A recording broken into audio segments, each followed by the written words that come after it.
lipogénesis, primera parte. Vamos a revisar la parte de la estructura de los ácidos grasos y la síntesis de novo. En cuanto a la estructura, tenemos que hacer un análisis bioquímico y químico de los ácidos grasos y considerar que estos básicamente llegan a ser ácidos carboxílicos de cadena larga, ¿no? Entonces acá en pantalla tenemos el grupo funcional ácido carboxílico, representado por un carbono, dos oxígenos y un hidrógeno, el COOH, unido a un radical, que tratándose de ácidos grasos corresponde a una cadena larga. Justamente a este lado tenemos el listado, ¿no?, de los que están considerados como ácidos grasos.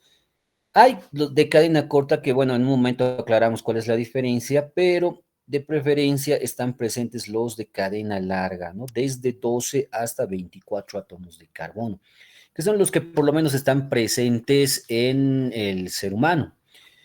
Un ácido carboxílico tiene como justamente grupo funcional principal el grupo carboxilo, al cual se van uniendo una cadena hidrocarbonada. Bien.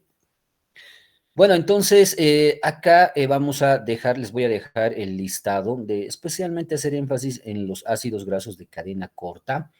Por ejemplo, de un solo átomo de carbono hablamos del ácido fórmico, 2 acético, 3 propiónico, 4 butírico, el 10 cáprico, hasta ahí son considerados entonces ácidos grasos de cadena corta. Especialmente los de 4 a 10 átomos de carbono son importantes porque se encuentran presentes en la leche materna, ¿no? Entonces, una fuente de ácidos grasos importante para el neonato. Desde los 12 átomos de carbono hasta los 24 átomos de carbono, hacemos mención a los ácidos grasos, tanto saturados como insaturados, que están presentes formando parte de la estructura de los triacilgliceroles, así como también de los fosfolípidos, glucolípidos, bajo la forma de compuestos esterificados, ¿no? También podemos encontrarlos libres, como bajo la forma de AGL, ácidos grasos libres, que pero de alguna manera están asociados a proteínas de transporte, si hablamos de la sangre. Bien, ya les explico un poco de la química para que me entiendan por qué requieren el transporte o ser unidas a proteínas transportadoras para que puedan recorrer el organismo a través de la sangre, ¿no? Justamente regresamos a la izquierda donde vamos a identificar la estructura de ácidos grasos, ¿no? Si ustedes observan, la única parte hidrofílica, es decir, que es soluble con el agua, es el grupo carboxilo, que en condiciones fisiológicas se va a encontrar en un estado ionizado, por eso acá lo vemos con una carga negativa, ¿no? En ambos casos. Justamente en condiciones fisiológicas, pH 7,40, temperatura 37 grados Celsius, ese ácido carboxílico entra a un estado ionizado y se va a cargar negativamente, ¿no? Con la cadena hidrocarbonada no hay mucho problema. Al tratarse de cadenas largas, como les decía, va desde 12 hasta 24 átomos de carbono. Entonces, la parte que va a predominar justamente es esa cadena hidrocarbonada, ¿no? Que corresponde a la parte hidrofóbica. Entonces, un ácido graso es un compuesto anfipático debido a que en la misma estructura está presente una porción hidrofílica, soluble en agua, y una porción hidrofóbica, insoluble en el agua. Por esa razón, el predominio de la cadena hidrofóbica hace que estas moléculas usualmente no estén libres, no estén sueltas en el organismo, sino necesariamente se tengan que asociar. La principal forma de asociación son estos triglicéridos o triacilgliceroles o bien los fosfolípidos, glucolípidos. Y si es que estuvieran libres sin asociarse, necesariamente van a ser captados por proteínas transportadoras, ¿no? Principalmente la proteína más abundante del plasma, la albúmina, así como también proteínas especializadas en el transporte de lípidos que se conocen con el nombre de lipoproteínas. Si analizamos la estructura de estos ácidos grasos, bien, se van a dar cuenta ustedes que algunos tienen solamente enlaces simples que están predominantes entre los átomos de carbono. Bien, este tipo de estructuras donde solamente están presentes enlaces simples se van a denominar bajo la forma saturada, es decir, son ácidos grasos saturados. Justamente otro término que se utiliza en lugar del enlace simple es saturación. Por esa misma razón, el denominativo de ácido graso saturado. Por otro lado, algunos ácidos grasos presentan uno o más enlaces dobles, como lo pueden observar acá. Estos enlaces dobles se denominan insaturaciones. Por esa razón, reciben el denominativo de ácido graso insaturado. Pueden estar presentes, como les decía, uno o más enlaces dobles. Mientras más enlaces dobles existan, esos ácidos grasos son desde una perspectiva nutricional mucho más importantes. En realidad, sí, aquí hay que hacer un tamizaje. Los ácidos grasos saturados, si bien son los más abundantes y son los que se sintetizan a través de la síntesis de novo que vamos a analizar el día de hoy, lastimosamente llegan a ser perjudiciales si es que llegan a acumularse en grandes cantidades, ¿no? Junto con el colesterol pueden llegar a formar placas denominadas placas de ateromas en los vasos sanguíneos y esto generar un cúmulo de grasas oxidadas, lo cual va a provocar una obstrucción de los vasos sanguíneos, ¿no?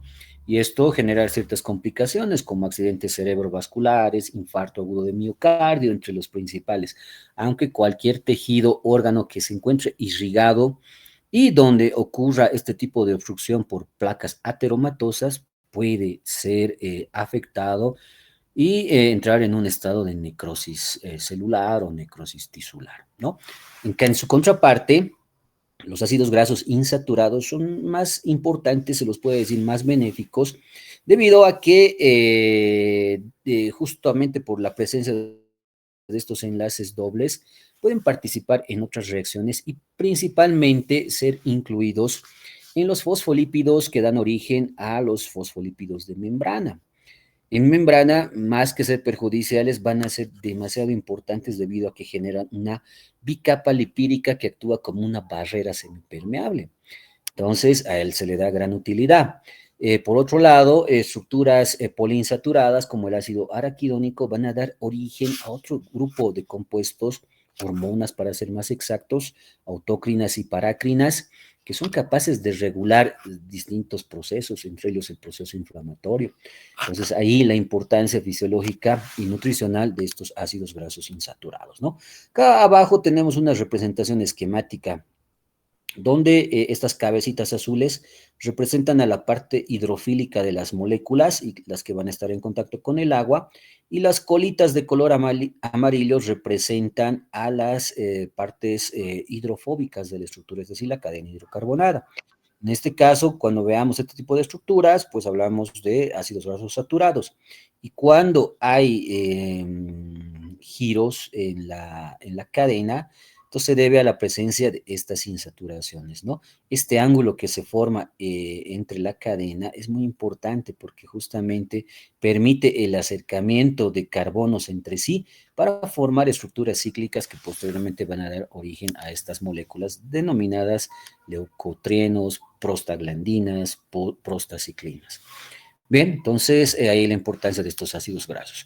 En esta tablita se los adjunto los principales ácidos grasos que tienen importancia desde una perspectiva biológica. Están presentes en el ser humano, habíamos mencionado, ¿no? Los de cadena larga, desde 12 hasta 24 átomos de carbono. Bien.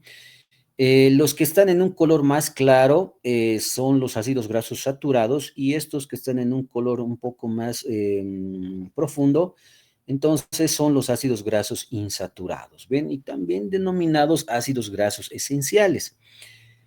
Bueno, ya que el organismo no los puede sintetizar y es así que los debemos suplementar a través de la dieta, ¿no? Lo mismo que ocurre con aminoácidos, tenemos aminoácidos esenciales, no sé si se acuerdan, ¿no? Valina, leucina, isoleucina, treonina, etcétera. Tenemos también la presencia de ácidos grasos esenciales. Ahí están esos tres, que ya los vamos a analizar. Bien, rápidamente voy a hacer una descripción de esta tablita, pero muy importante que lo tomen en cuenta porque, de hecho, de acá vamos a incluir algunas preguntas para el examen parcial, ¿no? Definitivamente ustedes tienen que saber identificar la estructura y diferenciar la estructura de estos ácidos grasos. Bien, el ácido láurico tiene 12 átomos de carbono, es un ácido graso saturado. En consecuencia, la estructura que está aquí al lado Entonces representa de esa manera, ¿no? El grupo carboxilo que llega a ser el carbono 1 y luego enlaces simples que van uniendo átomos de carbono hasta una cantidad final de 12 átomos de carbono. Entonces hablamos del ácido láurico. Ácido mirístico, 14 átomos de carbono igual saturado, ¿no? Aquí tenemos el carbono 1 hasta el carbono 14. Palmítico, 16 átomos de carbono, ¿no? Carbono 1 hasta el carbono 16. Esteárico, 18. Seguimos con el grupo de saturados. Carbono 1 hasta el carbono 18. Nos saltamos hasta el ácido araquídico. 20 átomos de carbono, ácido graso saturado, ¿no? De 1 a 20 átomos de carbono. Saltamos al ácido beénico, 22 átomos de carbono, ¿no? Desde 1 a 22 en la estructura. El ácido lignocérico, 24 átomos de carbono. Bien, entonces como se pueden dar cuenta ustedes, estos ácidos grasos saturados difieren simplemente la cantidad, ¿no? De átomos de carbono. En un par, para ser más exactos. Así le sumamos un par de átomos de carbono al ácido láurico, este se transforma en mirístico. Si le sumamos un par, ¿no? Generamos el palmítico y así sucesivamente. Bien.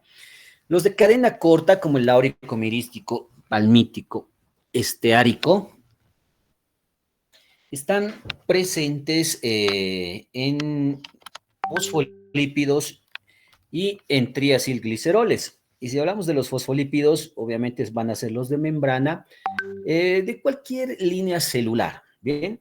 En cambio, los de cadena larga, como el beénico, el lignocérico principalmente, también se encuentran presentes en fosfolípidos de membrana, pero casi exclusivamente en membranas celulares de neuronas, ¿no? Debido a que, bueno, en conjunción con otros lípidos van a dar origen a una capa de grasa que envuelve los nervios, denominada vaina de mielina, ¿no? La vaina de mielina, que es importante en el transporte del impulso nervioso, no es nada más que una capa de grasa que envuelve a las terminaciones de las neuronas, ¿no?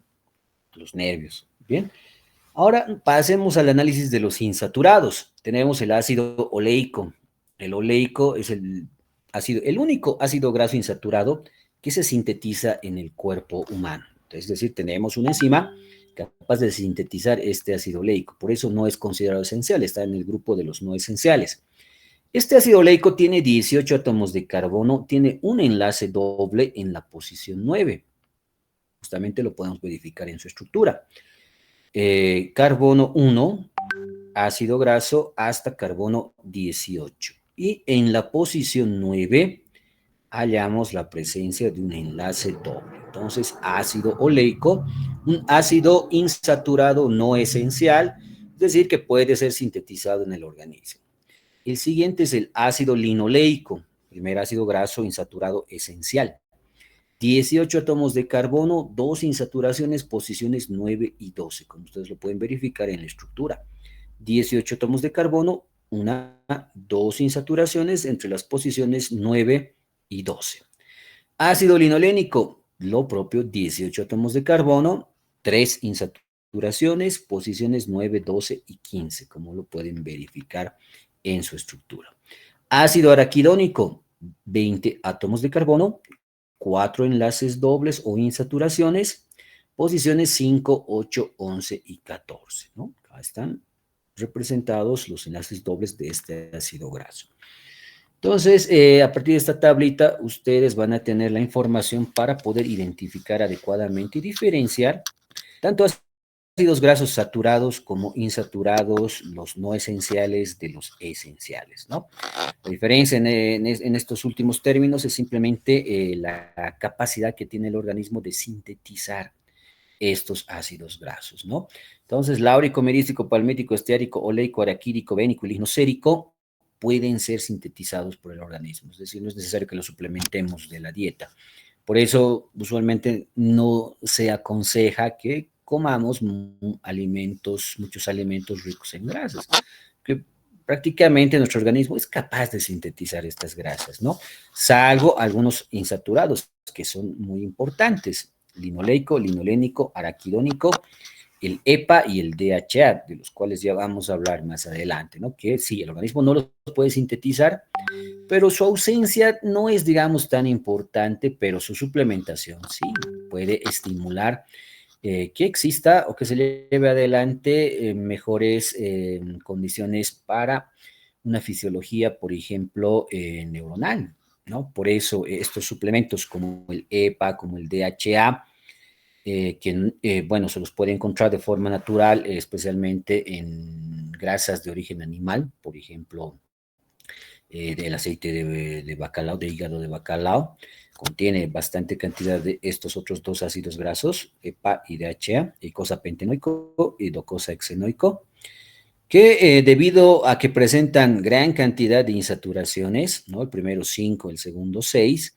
puede favorecer especialmente su localización en membranas neuronales, que se favorezca la transmisión del impulso nervioso y esto se traduzca en un mejor o estímulo para poder realizar almacenamiento de memoria, ¿no? Entonces, algunos alimentos usualmente se suplementan, especialmente con DHA, ¿no?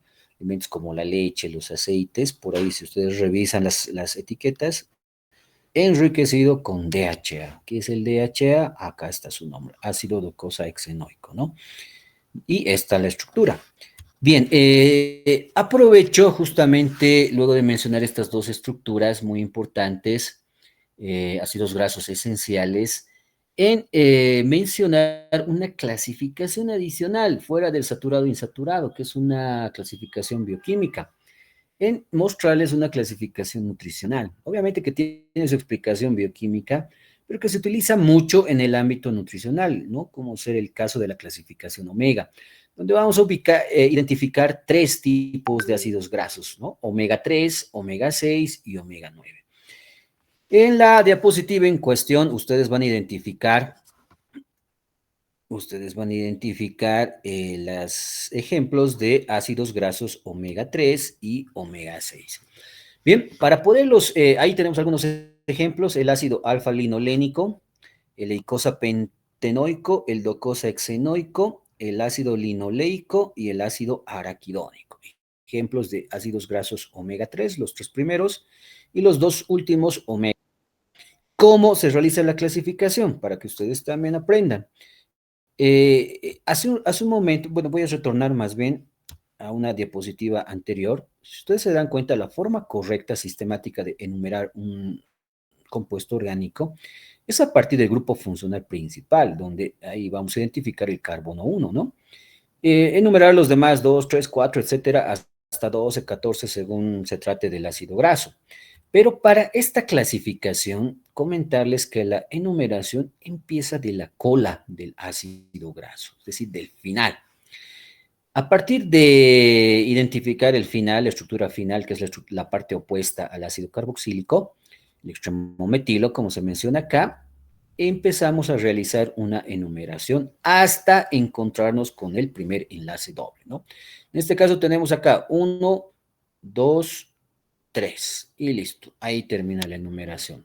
Entonces, este se clasifica como un ácido graso omega 3, es el ácido alfa-linolénico, simplemente ácido linolénico. Es el ácido graso que tiene 18 átomos de carbono, 3 insaturaciones, posiciones 9, 12 y 15, ¿no? Y también clasificado como omega 3. Nos encontramos con el EPA. El EPA, lo propio, ahí tenemos la estructura. Vamos a realizar el recuento desde el extremo. Tenemos 1, 2, 3. Ácido graso omega 3.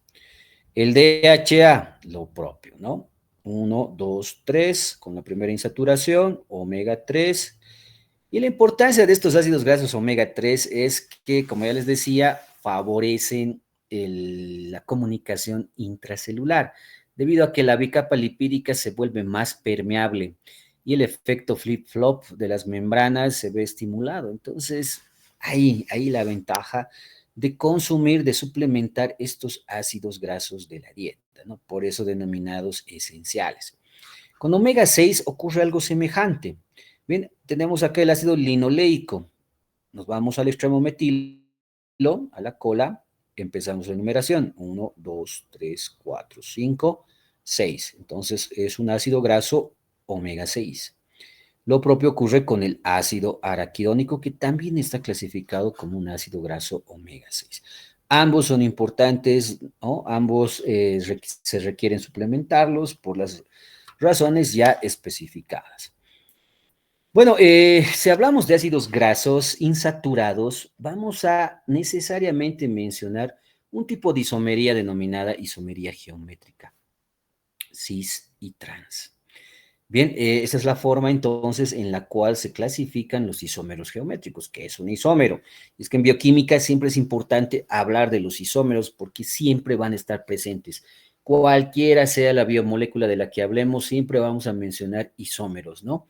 Entonces, acuérdense solamente de aminoácidos, por decir solamente isómeros ópticos, ¿no? Formas L, formas D, levógiras, dextrógiras. Entonces, ahí está un grupo de isómeros. Si hablamos de grasas, hablamos de ácidos grasos, lo propio, tenemos esta isomería geométrica cis y trans. ¿Qué es un isómero? Es un conjunto de moléculas o biomoléculas que responden a una misma fórmula molecular, pero presentan diferente estructura, lo cual les brinda propiedades físicas, químicas, biológicas totalmente diferentes, ¿no? Y eso es lo que les voy a explicar ahora con las estructuras que tenemos acá. Esta es la forma de representar un isómero cis y por debajo tenemos el isómero trans. Esta clasificación se basa en la ubicación de los hidrógenos de carbonos que están formando un enlace doble, una insaturación. Cuando estos hidrógenos están orientados en un mismo plano, se los denomina cis, ¿no? En este caso están orientados en el plano inferior, pero también pueden estar superior. Si están ambos en la misma posición, hablamos de isomería cis. Trans, cuando estos hidrógenos unidos a carbonos que están formando un enlace doble están en posiciones opuestas, en ese caso hablamos de un isómero trans. Bien, el ejemplo que tenemos en pantalla es el ácido oleico, ¿no? El ácido oleico, 18 átomos de carbono, una insaturación en la posición 9. El, el que recibe exactamente el nombre de oleico es el isómero. Entonces, su nombre correcto sería ácido cis-oleico. ¿Ven? Cis-oleico. Que va a ser un ácido totalmente diferente al que lo tenemos abajo. Es igual, un ácido graso de 18 átomos de carbono, un solo enlace doble en la posición 9. ¿No es cierto? Es lo mismo. Si se dan cuenta, es lo mismo. ¿Qué es lo que varía? El posicionamiento de los hidrógenos. Acá tenemos posición cis, cisoleico, acá trans. Y el nombre adecuado para este es elaídico. Entonces, esta estructura se denominará ácido transelaídico. Ahora, esta diferencia va más allá. Fisiológicamente hablando, ¿cuál es importante? ¿Cuál puede producir nuestro organismo? Solamente el cisoleico y no así el transoleico. Entonces, este cisoleico es el que va a jugar un papel importante debido a que va a formar parte de la estructura de los fosfolípidos, puede incluirse en los triacilgliceroles, ¿no? Y en algún momento inclusive generar energía a través de la beta-oxidación, que me imagino que tal vez ya lo han revisado, recién lo van a revisar. Entonces, importante, ¿no? Importante, biológicamente hablando es muy importante. En cambio, el trans, ¿no?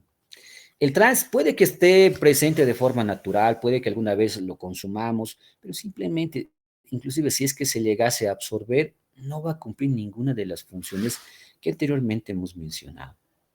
Bien, por eso entonces diferenciar este tipo de isomería. Esto va más allá, comentarles, si hablamos de cis y trans, ¿cuáles son más importantes? Los cis.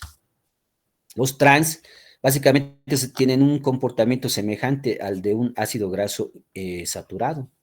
Entonces van a participar en las mismas posibles complicaciones, ¿no? Es decir, pueden formar ésteres de colesterilo, pueden oxidarse, de tal manera que van a favorecer la formación de placas de ateromas, obstrucción de vasos sanguíneos, necrosis tisular, celular, y esto generar una zona de infartación, ¿no? Entonces, miren cuán importante es identificar cuál isómero es el que biológicamente hablando, realmente tiene importancia, ¿no? Entonces, cis en lugar de trans, esa parte no lo olviden, por favor.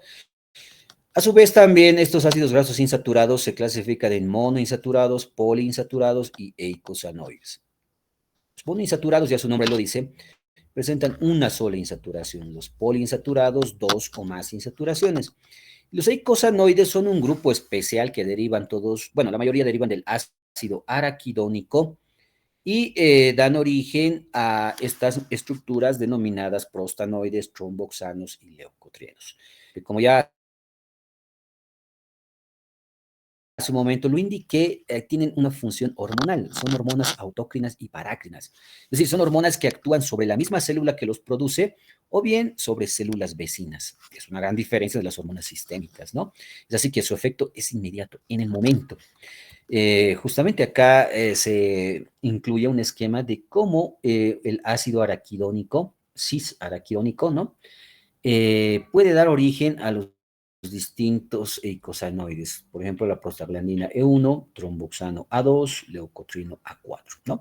Simplemente por reacciones donde van a participar enzimas, principalmente las ciclooxigenasas y lipooxigenasas, que van a generar ciclos intracatenarios, ¿no? Para dar origen a estas estructuras de mucha importancia, ¿ven? Aquí está otro ciclo, ¿no? Entonces, las prostaglandinas, por ejemplo, participan en el proceso inflamatorio, son muy importantes para para poder adecuar, para poder llevar adelante el proceso inflamatorio. El tromboxano, un potente activador de las plaquetas. Las plaquetas están circulando en la sangre en un estado inactivo, ¿no? Y se activan solamente cuando hay un rompimiento de un vaso sanguíneo. En ese caso, ¿cómo? ¿O cuál es el procedimiento molecular por el cual se van a activar? Justamente por la liberación de tromboxanos. Estos tromboxanos pueden ser liberados por las células epiteliales dañadas. En consecuencia, van a favorecer que las plaquetas se activen y empiecen a agregarse. De tal manera que en función de la fibrina que se genere, ¿no? Por la cascada de coagulación, estos tengan una red, una malla donde puedan adosarse y de esta manera parar el sangrado, ¿no? Los leucotrenos igual participan en la regulación de la inflamación y en la activación de algunos leucocitos, ¿no? Acá tal vez vamos a rescatar esta información, ahí dice AINES, ¿no es cierto? Que es un AINE, antiinflamatorio no esteroideo. Es un conjunto de fármacos que están destinados a disminuir el proceso inflamatorio, ¿no? Ahí tenemos ejemplos como el ibuprofeno, el ketorolaco, que van a, indometacina, ¿no? Que van a justamente disminuir el proceso inflamatorio. ¿Cómo lo hacen? ¿Cuál es su mecanismo de acción? Justamente acá no está el nombre, pero acuérdense, hay una enzima denominada ciclooxigenasa. Esta ciclooxigenasa es la que permite que se generen este tipo de estructuras cíclicas en el ácido araquidónico. Entonces, la ciclooxigenasa tiene como sustrato al ácido araquidónico y puede generar este tipo de productos, ¿no? Prostaglandinas y tromboxanos. Pero si es que en el medio aparece un AINE, cualquier AINE, va a actuar como un inhibidor reversible, es decir, tiene la capacidad, estas moléculas tienen la capacidad de unirse al sitio activo de esta enzima de la ciclooxigenasa y bloquearla. Si esa enzima tiene ocupado el sitio activo, esta reacción no se va a llevar adelante, es decir, el ácido araquidónico no se va a transformar en prostaglandina, por ejemplo, y el problema es, y bueno, digamos, la ventaja, ¿no? La ventaja, el efecto terapéutico es que estas prostaglandinas ya no van a poder mediar el proceso inflamatorio y este proceso empieza a disminuir, ¿no? Es el mismo mecanismo de acción de un analgésico, ¿no? Un analgésico, estas prostaglandinas, tromboxanos, leucotrenos, también participan en el proceso del dolor. Entonces, un analgésico que básicamente también llega a ser un AINE, ¿qué es lo que, o cómo es que se detiene este proceso? Igual de la misma manera, se bloquean enzimas a este nivel, ciclooxigenasa, lipoxigenasa, y se impide la generación de estos eicosanoides y en consecuencia no hay inflamación, no hay dolor y de esa manera se controlan, ¿no? Se minimizan estas manifestaciones clínicas. Bien, síntesis de novo de los ácidos grasos. Bueno, síntesis de novo significa o hace referencia a que el organismo es capaz de sintetizar los ácidos grasos. Bien, para esto, en primera fase se requiere que esté disponible acetilcoenzima A en el citoplasma. Bien, ahora, esto no es tan sencillo. Comentarles que el grupo acetilo de la acetilcoenzima A no está presente de forma normal en el citosol. El único lugar donde se produce acetilcoenzima A es la matriz mitocondrial, ¿no? Debido a que justamente las enzimas de la glucólisis, las enzimas del ciclo de Krebs, están presentes solamente en la matriz mitocondrial. Entonces, en primera instancia, se debe exportar ese grupo acetilo desde la matriz mitocondrial hacia el citoplasma. Y esto se favorece gracias a estas reacciones, donde la acetilcoenzima A reacciona con el oxaloacetato y forman citrato, ¿no? La citrato sintasa, la primera reacción del ciclo de Krebs.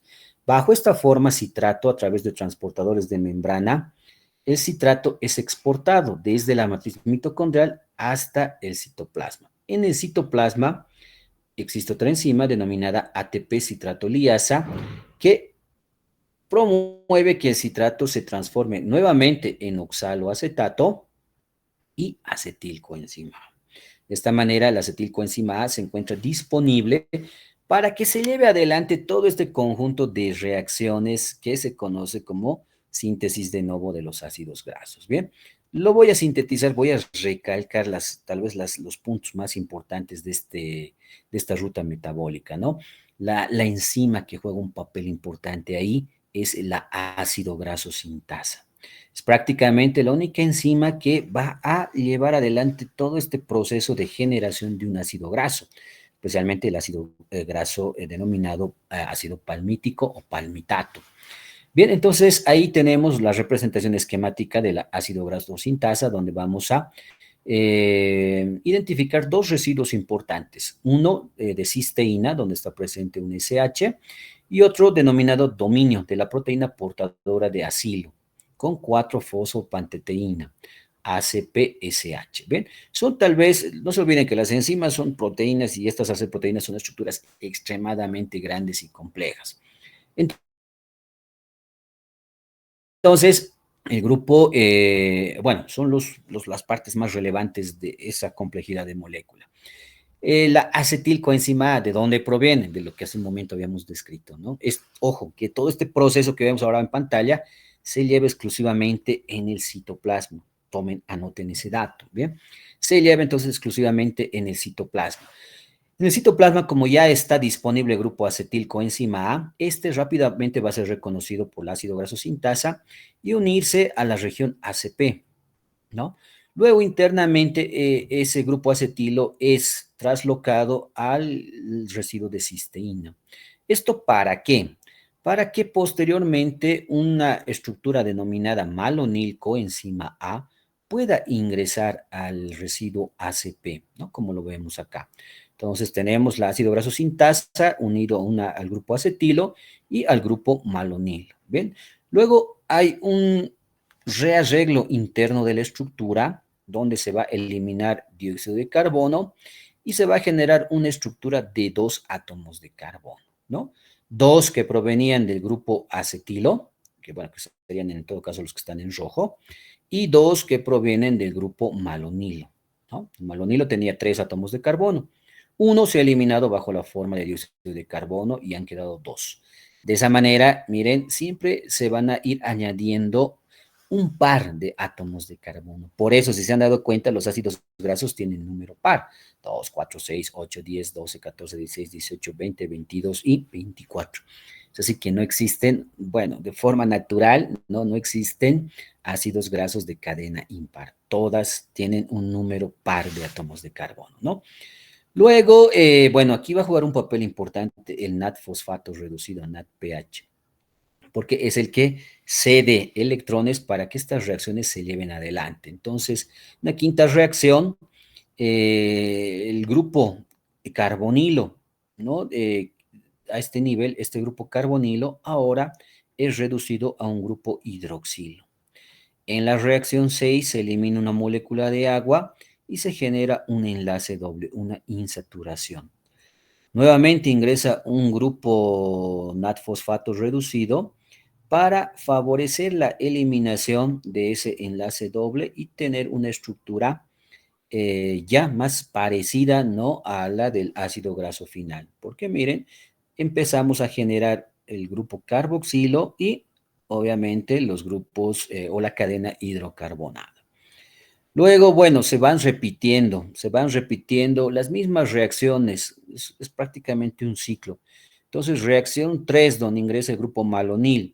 Reacción 4, un rearreglo de la estructura.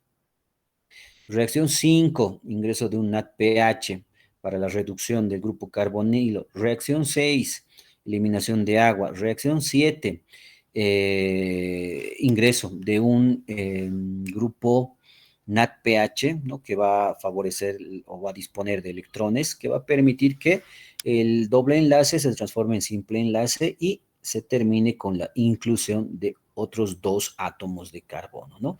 En ese caso, miren, en 2 vueltas, prácticamente uno, o que diga 2, 4, ya se han incluido 6 átomos de carbono, ¿no?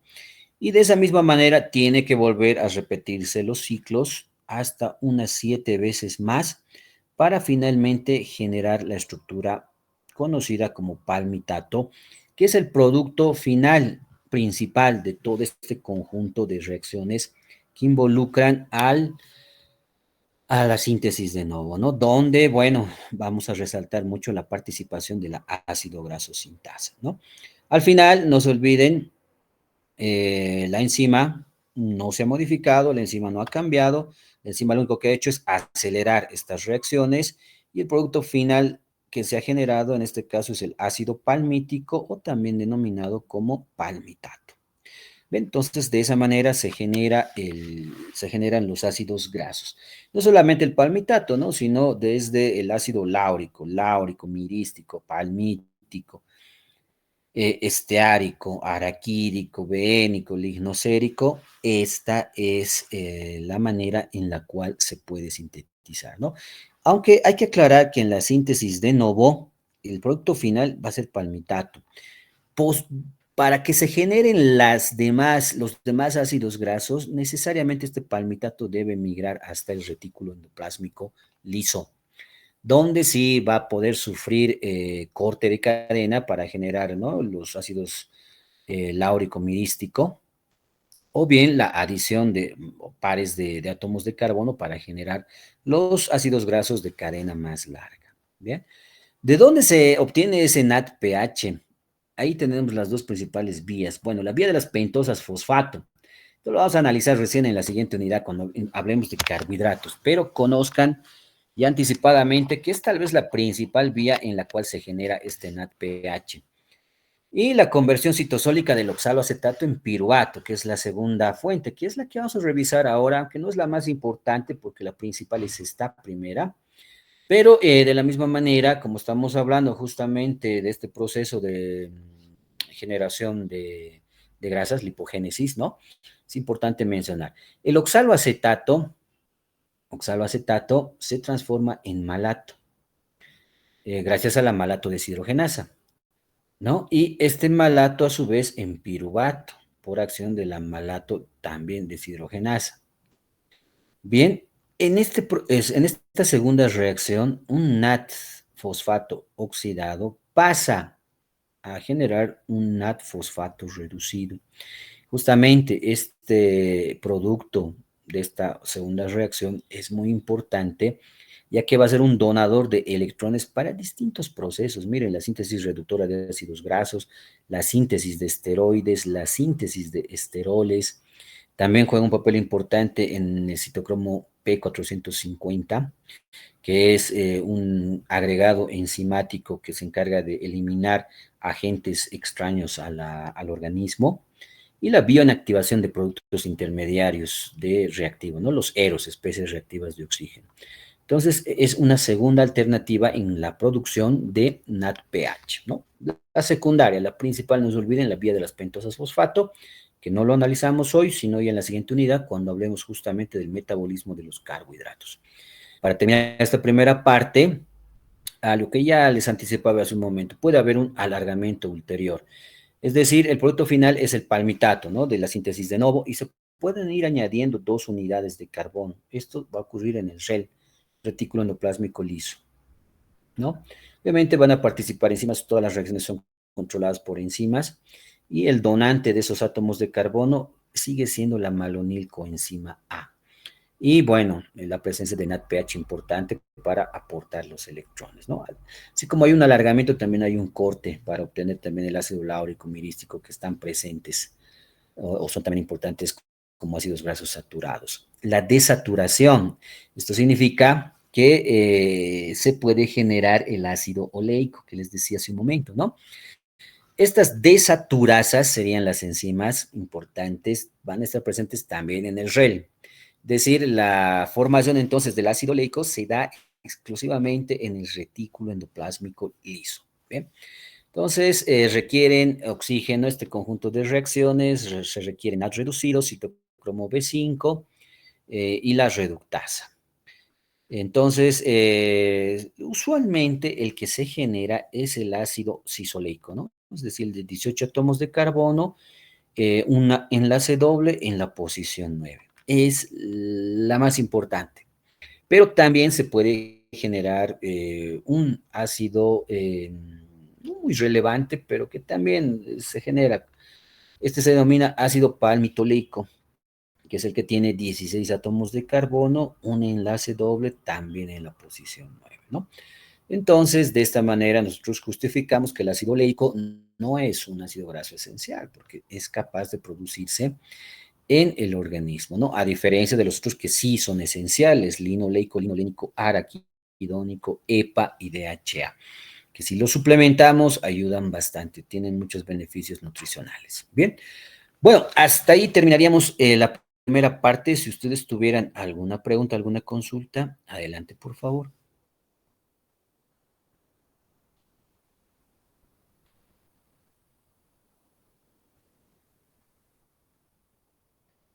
Bien, no se desconecten. Bien, la siguiente parte es bien cortita. Tenemos 15 minutos y en esos 15 minutitos vamos a terminar. Bien, permítanme un minutito para poder compartir pantalla.